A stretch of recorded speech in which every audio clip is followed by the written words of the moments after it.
Paz do Senhor, como é que tá as coisas? Então, deu uma sumida, mas tô aqui, firme, né? Eu não sei se eu posso dizer que eu tô firme, não. Tentando ficar, né? Tudo é um processo. Tentando ficar firme, tentando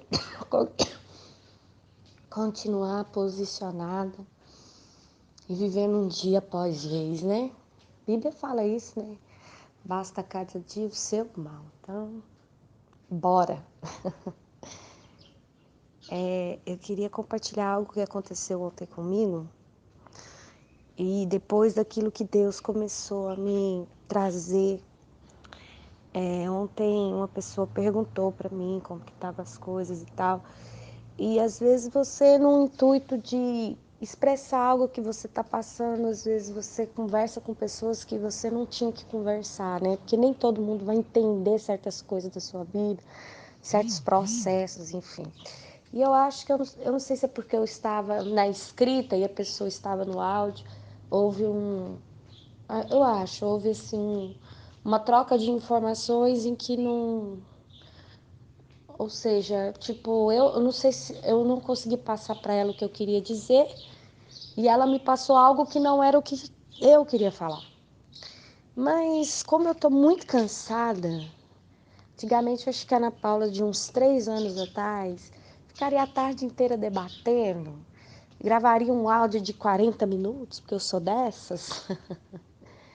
Mas eu tô tão cansada, sabe? Eu tô tão cheia de coisa para fazer, tão não que a pessoa não mereça o meu tempo, não, sabe? Eu sei que é uma pessoa que ora por mim, é uma pessoa que me ama, mas eu tô muito cansada para discutir e para tentar provar para alguém que não sou aquilo que a pessoa pensa, sabe? Assim, quando você tá muito cansada.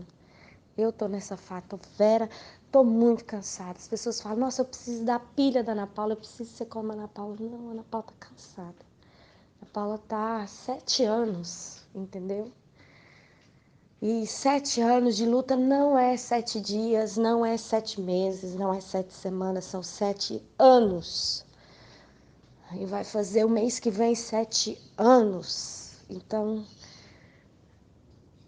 vai indo, seu corpo começa a sentir as dores, né? Mas você precisa ficar firme. Por que você precisa ficar firme? Porque você sabe que se você desmoronar, um monte de gente desmorona. Você sabe que você tem a responsabilidade de deixar um legado. Você sabe que você tem que permanecer, porque através de você, outras pessoas também permanecerão. Isso é um desafio que as pessoas não entendem, sabe? Eu acho que eu não aceitaria dinheiro nenhum no mundo para passar o que eu passo, sabe? Se a pessoa fala assim, ó, se eu vou te pagar tantos mil na sua conta, mas você vai ter que passar por isso, isso, isso e isso. Eu não aceitaria, porque não é fácil. Eu só o faço porque o Senhor, a cada dia, Ele me dá a porção necessária para me encerrar aquele dia, sabe? E no outro dia, as misericórdias dele se renovam. Pela manhã eu saio e vou viver mais um dia. Então é só por causa disso. Mas nem dinheiro no mundo me pagam o que eu passo, o que eu vivo, o peso dessa responsabilidade que é muito grande. E ontem eu estava conversando com uma pessoa e eu comentei, né, a respeito da família do meu esposo, porque eu acho muito estranho a forma com que essa família se posiciona acerca, essencialmente, daquilo que ele faz, das atitudes que ele toma. E a pessoa falou para mim, Ana, mas eles não podem fazer nada, né? Não adianta falar com ele, não adianta falar nada, porque é a escolha dele. Aí, tá, beleza, né? Então, limpe seu coração, mas meu coração é limpo, mas assim, eu acho estranho, porque a gente precisa analisar as coisas, gente. A Bíblia, ela está cheia de exemplos, não é à toa. A gente aprende com os erros dos outros. Uma vez eu ouvi o pai de um grande amigo meu, o Wilkerson Felizardo, o pastor João Manuel Felizardo, falou assim: inteligente é aquele que aprende com os próprios erros. Sábio é aquele que aprende com os erros dos outros. Você não precisa passar por aquilo para você saber que não pode fazer porque vai dar errado. Então a gente olha para a Bíblia, analisa a Bíblia, vê comportamentos e você olha e fala: cara, eu não vou fazer isso, porque senão eu vou cometer o mesmo erro e eu vou ter o mesmo triste fim. Senão, para que Bíblia? Para que Bíblia? A Bíblia é para nos ensinar, a Bíblia é para mostrar o que deu certo e o que deu errado. O que deu certo que é para a gente fazer, o que deu errado para a gente não fazer. Existe uma lógica nisso. E aí a pessoa falou para mim: não, mas você não pode olhar para essas coisas. Aí a pessoa lançou uma coisa que aí, minha filha, eu remoí ali. Falei: opa, vamos analisar. Porque eu não vou discutir com ninguém antes de analisar e eu fico ali, ó, ruminando ali por horas. Tô assistindo televisão e tô pensando. Tô fazendo outras coisas e tô pensando. E a pessoa falou assim: Ana, por mais que você seja uma mãe severa, que eu sou severa, por mais que você seja uma mãe que coloque seus filhos nos trilhos, isso não vai garantir que os seus filhos tomem decisões erradas. Eles podem vir se divorciar, eles podem vir rejeitar os filhos. Você não pode fazer nada, você só vai poder orar. Oi! E eu peguei na hora, fiquei assim. Aí ali eu já fui encerrando o assunto e já falei: peraí, eu preciso pensar nisso. E aí hoje, olha o tanto que Deus é bom. Eu estava ontem muito cansada. E eu fui desfrutar do descanso. Tentar, né? E eu hoje de manhã, o Senhor trouxe para mim o seguinte: ensine, ensine o filho no caminho que deve andar, que velho ele não se desviará. Olha só o que o diabo tem tentado fazer. E nós, como mães que estamos educando filhos sem pai, principalmente para nós, eu acho que a gente tem que ter muita atenção nisso. Mas é muita. Porque se eu já tinha atenção e eu já tinha visão aberta para isso, imagina agora depois de uma dessa. O diabo está tentando fazer com que eu e você não plante nesse solo chamado filho. Ele está tentando fazer com que a gente continue dispersa como as mães do mundo. Ele está tentando que a gente comece a ficar frouxa, tipo assim, não adianta mesmo. Porque se tiver que fazer, vai fazer. Não é isso que a Bíblia diz. A Bíblia fala para você aplicar vara de correção quando for necessário. A Bíblia fala para você ensinar o caminho onde deve andar, ou seja, aplicação de princípio. Princípio. Sabe por que ela disse isso? Porque eu falei assim, olha, meu filho uma vez, eu fico pensando, por que a família do meu esposo passa tanta mão na cabeça dele? Eles tinham que disciplinar, eles tinham que se posicionar. Porque se eles não se posicionam, ele vai achar que ele pode fazer tudo. Ele cresceu sem limites. Então ele é uma pessoa, um homem totalmente sem limites. Ele não tem princípios, ele não tem limite, mas é porque a mãe e o pai não estabeleceu. E a gente falando sobre isso, eu falei, cara, eu fico de cara com isso. De cara, porque faz o que quer, não tem responsabilidade, não tem peso sobre as coisas. É uma coisa assim, mas Deus vai cobrar deles. Tá, eu sei, mas eu tô olhando isso porque eu não quero criar meus filhos assim. Mas olha para você ver o que é posicionamento. Meu filho um dia falou pro amigo, falou assim, cara, se eu fizer 1% do que o meu pai já fez na vida, a minha mãe me mata. Você não tá entendendo o que é minha mãe. Ele falou desse jeito. Ele falou assim, nunca que se eu fizer 1% que o meu pai fez, minha mãe, gente, minha mãe chama a polícia, minha mãe fala pro delegado me prender. Gente, a minha mãe fica louca. Você não tá entendendo. Você não tem noção de quem que é minha mãe, não. Ou seja, Ai, Ana Paula, mas filho não tem que ter medo, tem que ter respeito. E não é medo, meu filho, é respeito mesmo. Por quê? Porque para o meu filho, a minha aprovação e a minha negação é lei. Quer que eu prove na Bíblia? Vamos para a Bíblia? Vamos para a Bíblia? Quando os filhos de Eli estavam fazendo coisas erradas, que as pessoas chegavam e Eli contava, o que fazia? Ah, deixa os meninos, né? Ah, deixa os meninos. Mas Eli, seus filhos estavam... Deixa os meninos. Eli, olha né? Não, ó, Eli, ó. Não, deixa os meninos. Quando Deus cobrou, tá certo, Deus tirou a vida dos dois filhos de Eli. Mas quem que foi cobrado? Não foi Eli? Deus foi lá cobrar de Eli. Ou, você não deu princípio para esses meninos. Você não limitou. Você não deu limites. Você não ensinou nada. Você deixou o barco correr. E esse é o problema. Hoje existem homens que são, porque infelizmente não aprenderam devido ao exemplo dos seus pais a que responsabilidade. E eu não estou falando aqui sobre viver junto ou não com a esposa. Eu estou falando de responsabilidade sobre os filhos, porque essa era a pauta da discussão.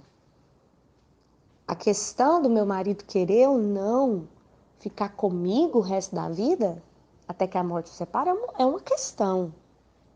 Agora, a questão dos filhos, aí já é caráter. Porque um homem que abandona os seus filhos, anula por completo essa história, vira as costas, forma outra família, se esquece daqueles que produziu em primeiro, na primeira aliança, você vem falar para mim que o pai e a mãe dessa pessoa não têm responsabilidade? Nós vamos ver quando Deus abrir os livros, meu filho. Porque a Bíblia vai dizer que os filhos serão cobrados. Tudo aquilo que você deixou de ensinar, tudo aquilo que você deixou de produzir no seu filho vai ser cobrado de você, como mãe. Deus vai cobrar de ti. Ou eu te dei um caroto como herança. Cadê ele? O que você fez dele? Hã? Você acha que a parábola dos talentos fala sobre o quê? Também. Se aplicar filhos. Filhos são herança do Senhor. E a parábola do talento não é quando o Senhor dá um talento, 2 talentos, 3 talentos para os seus servos e eles enterram e multiplicam? Filhos também. E aí, olha para você ver mais um exemplo bíblico.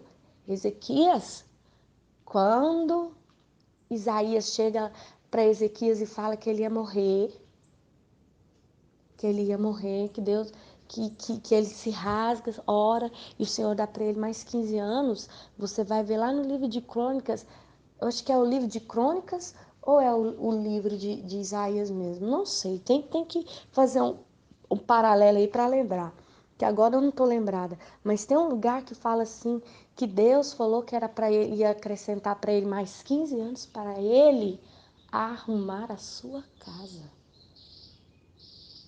Aqueles 15 anos de Ezequias era para que Ezequias naquele momento ainda não tinha filhos. E ele produziu um garoto. E esse garoto, não estou lembrada do nome dele, mas esse garoto foi o pior rei que Israel já teve. Ele fez atrocidades. Ele trouxe muita coisa ruim para Israel. Não acreditava em Deus, não era fiel a Deus. Profanou o templo, bagunçou tudo. Tudo que o pai dele estabeleceu, ele destruiu, ele aniquilou quando ele foi rei. Aí eu te falo, não vai haver cobrança, não vai, filho, vai. O que nós estamos fazendo com os nossos filhos? Que tipo de pessoas nós estamos produzindo para essa terra? Eu te falo uma coisa, eu sou tão preocupada nisso, eu analiso cada coisa. E eu tenho que analisar sim, por quê? Por que eu tenho que analisar o que os pais do Danilo fez? Porque os meus filhos são frutos do Danilo. E eu quero te dizer uma coisa, meu querido. Isso passa de geração em geração, você sabe por quê? Porque comportamento, ele é aprendido. Tanto comportamento bom quanto comportamento mal. Tanto faz você ter um bom comportamento quanto ter um mau comportamento, você vai aprender. E isso vai passar de filho para pai. Ou você acha que quando você vê uma família, certos tipos, as tradições familiares, são o quê? Comportamentos passados de pai. Ah, eu tô fazendo assim por quê? Porque minha avó fez assim, minha mãe fez assim, então eu vou fazer assim. E eu aprendi assim, vai para frente.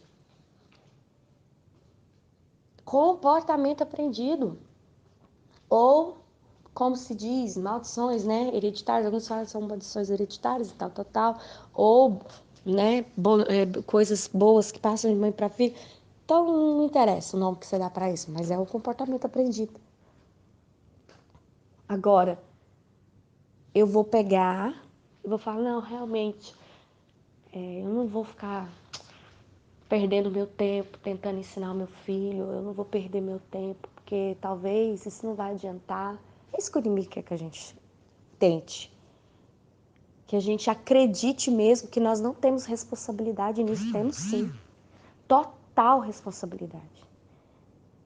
Se os meus filhos amanhã não seguirem aquilo que eu prego, a responsabilidade é minha. Ah, Ana Paula, você se desviou dos caminhos do Senhor quando você era. Mas foi só um tempo, porque eu voltei para os caminhos. Você acha que por quê? Porque eu ouvi uma mãe que mesmo quando eu não queria ouvir, pregou. Mesmo quando eu não queria fazer, falava, não faça assim.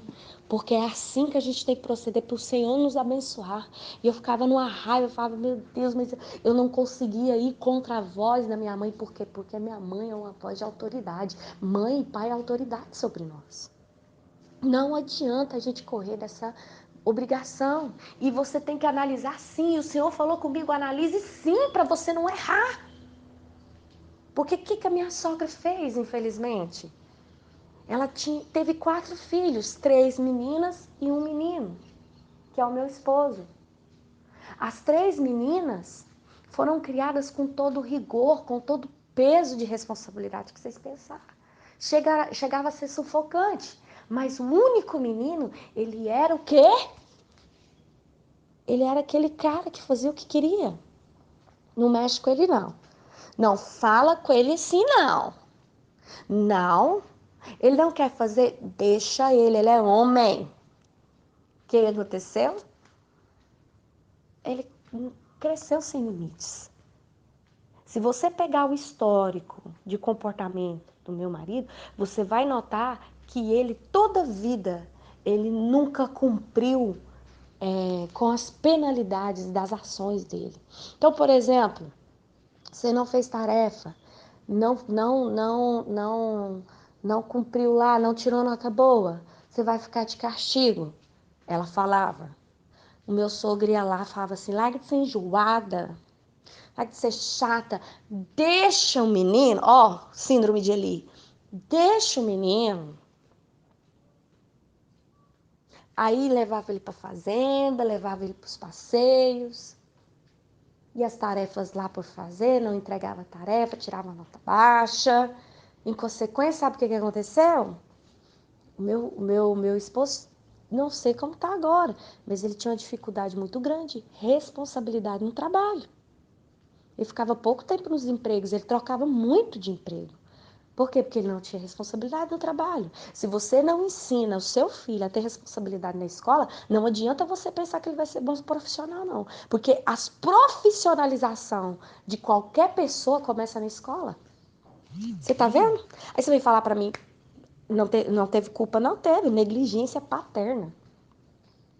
Quando o meu sogro saiu de casa, separou da minha sogra, ele fazia questão de plantar dentro da cabeça dos filhos, a sua mãe é chata, sua mãe é isso, o que ele achava dela.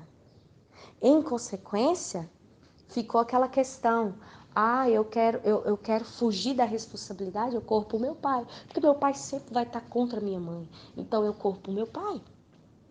Em consequência, vai olhar para você ver a casa. Tudo desestruturado. Pensem os filhos que não acertaram o alvo. Olha, eu tô com uma cunhada que vai fazer 40 anos. Fez 40 anos essa semana. Ela não faz faculdade porque tem medo de começar o curso e não pagar. E não conseguir pagar. Nunca conseguiu estudar. Nenhum deles tem profissão. Você olha para os outros primos que a família está com a pai, a mãe, que tem estrutura, que o casamento teve essa solidez, são médicos, advogados, tem uma juíza, dentista, né? Odontólogo, quer dizer, tem odontólogo, todos eles acertando o alvo, todos eles, e eu não estou falando de uma família de crente, eu estou falando de família ímpia. Mas todos eles acertando o alvo. Por quê? Porque foi estabelecido princípios, foi estabelecido regras, foi estabelecido limites. Com consequência, não tem jeito. As flechas da aljava do Senhor tiveram direcionamento certo. Estão lá, constituíram família, estão crescendo a cada dia mais. Por quê? Porque a aliança é algo importante. E eles estão em aliança, todos eles. Por causa do quê? Dos princípios estabelecidos, dos limites, daquele acompanhamento, daquele... Não é, eu não falo o rigor que eu falo, não é um peso, esse é que eles não saibam suportar, não. Mas é o certo, é sim, sim, não, não, assim como diz a Bíblia. E mesmo sendo ímpios, estão melhor do que muita família crente. Tá me entendendo? E aí, você olha para a família, né? Pai, mãe, meu marido e as irmãs, todo mundo desajustado. Nenhum profissionalizou em nada, nenhum formado, todos eles em relacionamentos difíceis, todos eles com problemas sérios com os filhos também, de limite, uns estão enfrentando homossexualidade. Eu tô com a sobrinha mais velha do meu marido assumiu um relacionamento homossexual. Ela tem apenas 18 anos, se assumiu homossexual. E o pai dele conversou aqui na minha cozinha, com maior cara de tristeza. Falou assim, Ana, a minha filha falou na minha cara que, pai, eu gosto de mulher e eu vou namorar mulher, porque agora eu já tenho 18 anos e eu posso assumir o que eu quero. Aquele pai não queria aquilo, não. Aquele pai queria que a filha dele formasse uma família, tivesse um esposo, tivesse filhos como ele queria. Mas por quê? Porque a mãe não atencionou. E isso eu posso falar porque eu acompanhei todos eles, desde o nascimento. E eu sei te falar tudo o que acontecia. Então não é pessoa que eu peguei lá fora que eu não sei quem é. Haja vista que eu já estou há 20 anos no meio, inserida nisso. Então é muito tempo. E quando ela era bem pequena, eu lembro exatamente quando a minha sogra falava assim, Juliana, ensine a sua filha a ser feminina. Porque a sua filha só tem primos homens. E ela está se masculinizando. Filha, você precisa trazer a sua filha mais para perto do seu universo. E a minha cunhada, mãe, larga de ser chata. Larga de ser boba. E a minha sogra já olhando e vendo isso e analisando há muito tempo. Aí você fala, não, mas isso não nasce, não. Ninguém nasce homossexual. É comportamento aprendido. E se você não se antena para isso, e você não traz mais para perto e trata o que tem que ser tratado, a pessoa vai ficar assim. E ela vai achar que isso é normal, vai achar que isso é o natural e não tem nada a ver ela viver assim. É isso que está acontecendo. A negligência paterna e materna está produzindo frutos desajustados para viver numa sociedade que a cada dia se afunda mais. Por quê? Porque o inimigo tem plantado justamente isso que foi tentado plantar na minha mente, mas eu rejeitei. De que eu não vou conseguir, claro que eu vou. Eu tive uma mãe que orou por mim 17 anos, para que eu voltasse para os caminhos do Senhor. Apesar de eu ter me afastado, os princípios nunca saíram de mim. Os princípios cristãos sempre mantiveram, porque senão eu não tinha nem conseguido voltar. Eu sempre tive raiz. Tudo aquilo que eu fazia tinha um princípio bíblico. Mesmo que eu não tivesse consciência do que eu estava fazendo, o princípio estava lá. E é isso que a gente precisa entender. A gente precisa ensinar os filhos o caminho onde devem andar. E não adianta a gente fazer e não, a gente falar e não fazer. Não adianta a gente falar e não fazer. Eles precisam ver a gente praticando isso. Eles precisam ver que isso é sério. É igual esse temor de minha mãe não pode nem sonhar com a coisa dessa. O meu marido falou para minha filha assim, olha, se você continuar tirando nota baixa, você vai morar comigo. Ela falou assim, meu filho, você está muito enganado a esse respeito. Falou para ele, pai, você está muito enganado a esse respeito. Ele falou, por quê? Ele falou, porque minha mãe não vai deixar nunca. Nunca eu sair debaixo da asa dela, nunca. Você está doido que a minha mãe vai me entregar para você? Mas nunca. Sou a única filha mulher dela. Você acha que a minha mãe vai... Mas nunca, pai. E ela ainda falou, eu vou continuar o ministério da minha mãe. Eu não posso sair de perto da minha mãe. Eu vou ser como ela. Ou seja, eu não quero vir para cá. Essa casa aqui não pertence a mim. Não é aqui que eu tenho que ficar. Isso é porque princípios. Princípios. Ela sabe o que está errado lá dentro. Ela sabe que aquilo ali não é reino. E ela quer viver aonde está estabelecido o reino. Agora, se fosse ao contrário, seria o quê?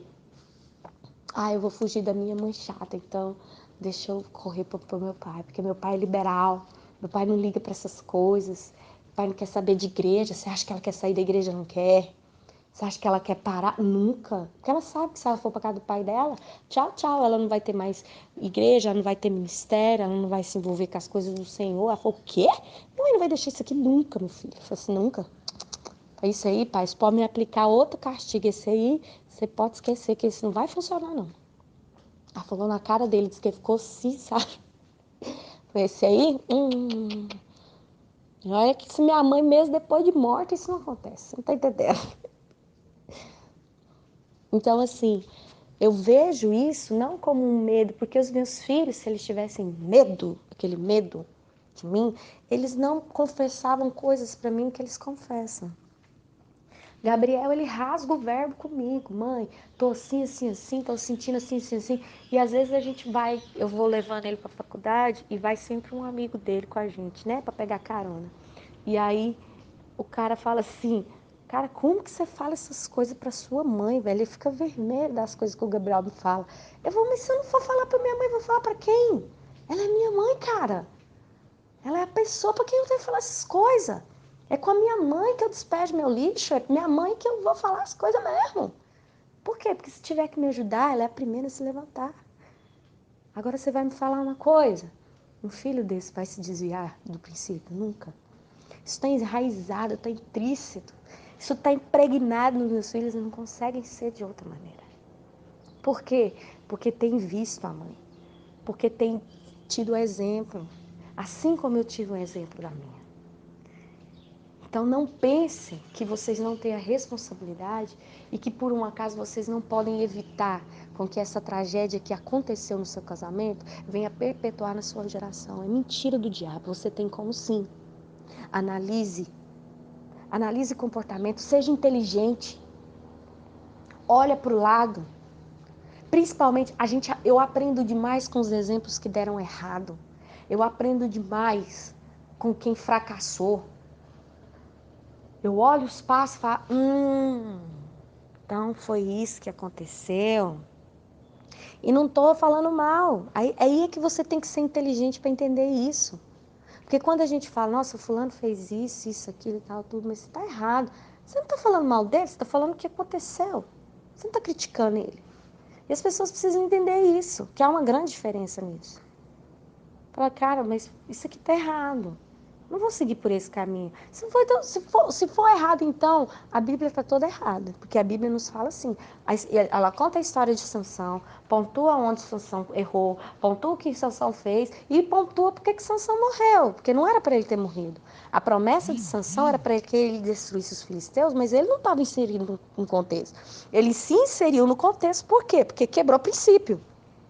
Simples assim.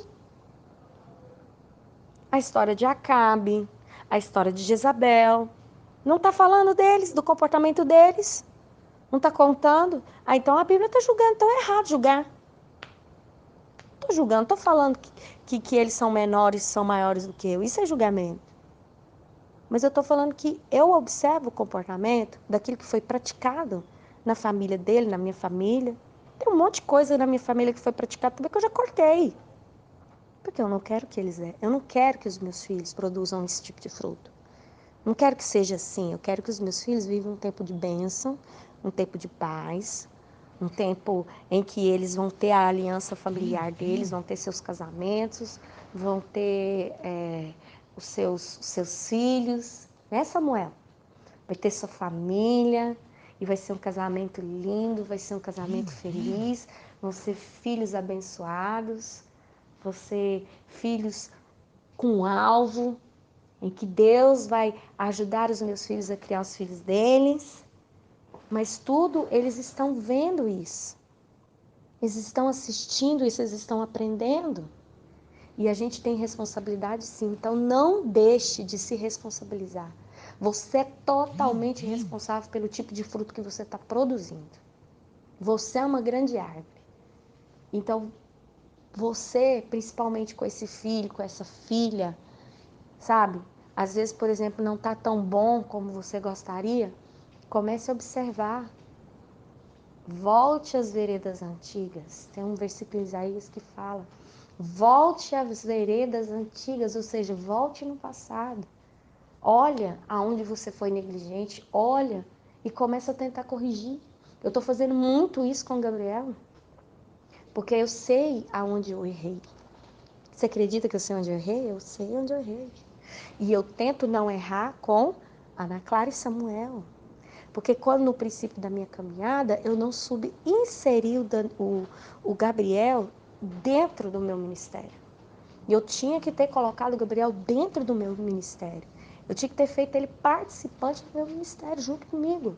Assim como eu faço com os meninos. Eu negligenciei muito porque eu estava muito ferida, muito machucada, muito triste. E eu meio que deixei ele de lado. E foi esse deixar de lado que o diabo entrou. E eu faço o quê? Carrego esses meninos para onde eu vou. Eu vou fazer. Gente, tem dia que o Samuel chega na igreja dormindo e sai dormindo. Mas ele está lá. Vai fazer uma faxina na igreja, ele está lá, vendo a mãe dele faxinar na igreja. Vai fazer um almoço, e a mãe dele vai ajudar, ele vai junto para ver a mãe dele produzindo na obra. E eu explico, e eu falo, e a gente conversa, e a gente sempre está inserindo as coisas de Deus na vida dele, sempre explicando sobre família, sobre casamento. Samuel vai fazer 5 anos em setembro. Ele vai fazer 5 anos em setembro, ele já sabe quem ele é, que ele é o sacerdote do lar, que ele é um homem de Deus, que ele vai trabalhar para sustentar a família, que é ele quem vai começar a ensinar os filhos a respeito do Senhor. Eu já vou inserindo essas coisas na vida deles. Por quê? Porque quando eles estiverem velhos, vai estar tão enraizado dentro deles que eles não vão conseguir se desviar disso. Então, você quer que no futuro a sua geração receba frutos diferentes daquilo que você recebeu? Então, começa a produzir agora. Começa a trabalhar em cima dessa plantação agora. Eu sei que às vezes, por exemplo, nós temos aqui pessoas que têm filhos que já são adultos. Ah, Ana Paula, mas já está adulto. Mas dá tempo ainda. Enquanto houver vida, há esperança. Amém? Fica na paz do Senhor. Beijinho com Deus.